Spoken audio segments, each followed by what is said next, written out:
Now this year I was very kindly invited to the Geneva Motor Show by the guys at Ford, so I spent a lot of time hanging around their stand, which is absolutely huge. It is easy to miss some of the stuff they have on display there, especially when they had Ford GTs right up front, still acting as big show stealers. But amongst them and some incredible heritage racing cars, they also had on display the brand new Fiesta ST. Now I don't know if you remember, but a few years ago Paul and I did a road trip in the old generation Fiesta ST and loved it, so we were both really intrigued to see this new car, which has got a brand new 197 horsepower 1.5 litre EcoBoost engine. I personally think it looks a lot more aggressive in person than it does on camera, but I'm very intrigued by this little car and keen to spend some more time with it later in the year. If you can, make sure you delve your way through the huge Ford stand and go check it out.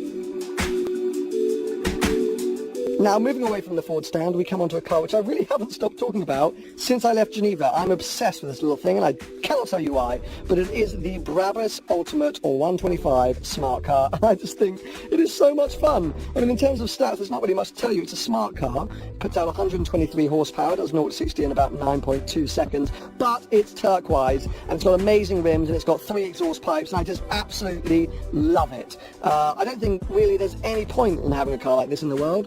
It's about 60,000 euros once you've done the car and the kit, but I want one more than I want children, so it says something about me as a person, I guess. But yeah, anyway, it's tucked away near the Mercedes stands. You've got to go check it out just to make yourself smile. Next up, and just across from the Brabus smart car, is this mean looking thing, the Infiniti Project Black S. I think this thing looks absolutely mad. It's been developed in line with the Renault Formula One team, and it's all about investigating ERS, the energy recovery system used in Formula One. It has got aerodynamic parts hanging off it everywhere. It looks like it's just been through a sort of Batman and Halford's orgy, but I just think it looks amazing. I mean, you know, why not? It's all about lightweight and performance and yada yada yada, and God knows whether it's actually going to hit the roads, but if it does, I think I want one. I love it. Go on, Infiniti.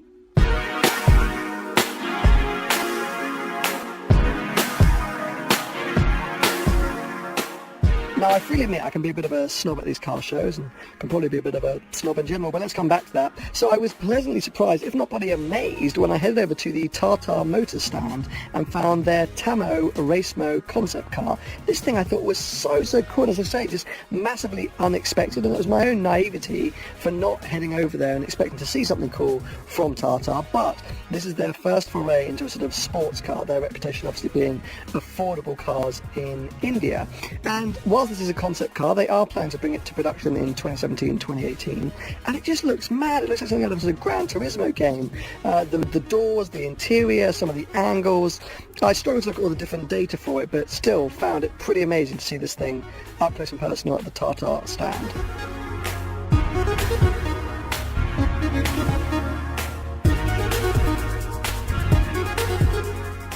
Now, I freely admit that the I-Pace isn't exactly one of the sort of hidden cars at the Geneva Motor Show. In fact, it's taken a pretty sort of prime spot on the Jaguar Land Rover stand, but I kind of wanted an excuse to talk about it. This is, in my mind, Jaguar's sort of rival to the Tesla, or at least Jaguar's first major foray into sort of electric vehicles. They are aiming for this thing to do 0 to 60 in around 4 seconds, if not under 4 seconds, and I think it looks incredible.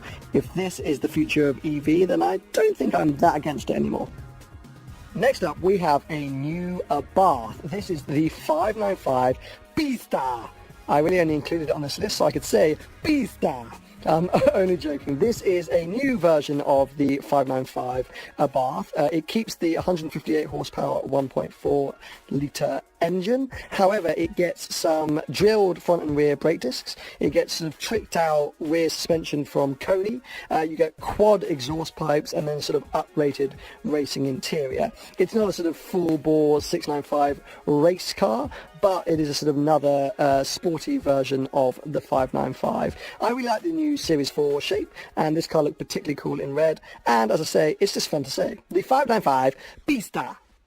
Now, over at the Noble stand, a car that I very quickly wanted to point out was their M600 Carbon Edition, mainly because the tint of green in the exposed carbon weave was spectacular. Koenigsegg, I think, really stole the show in terms of exposed carbon weave this year, but Noble, whilst sort of slightly hidden away in the middle of the second floor, have also done a spectacular job, I think, in making the green really stand out and pop on a carbon weave. So I really enjoyed seeing this car up close and personal.